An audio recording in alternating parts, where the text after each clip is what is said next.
Hey guys, on today's episode, I'm about to show you how to upgrade your system. If you are using 256 SSD, you want to upgrade to 512, very easy. Follow me.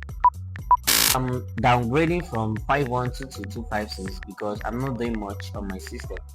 Just Word and just Office document. So I don't need more space on my system.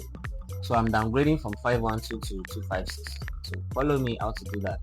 Then you open the back of the system.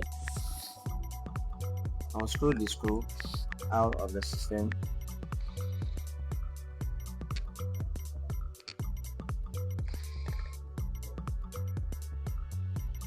Then you get your spatula. This is what we call spatula.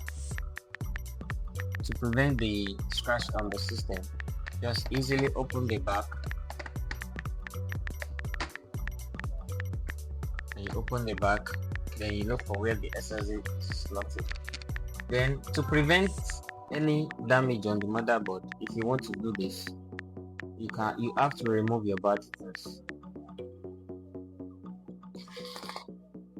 Either RAM upgrade, either memory upgrade, either changing of fan or anything on the motherboard, you have to remove the battery first to prevent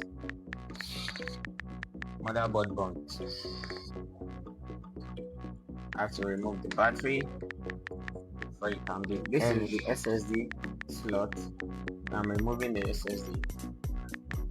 Gently pull it out, then slot in the.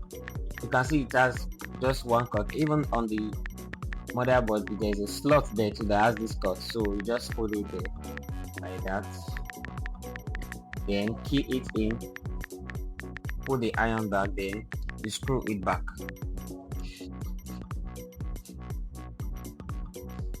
And that is it.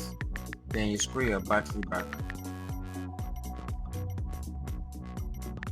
Simple as that.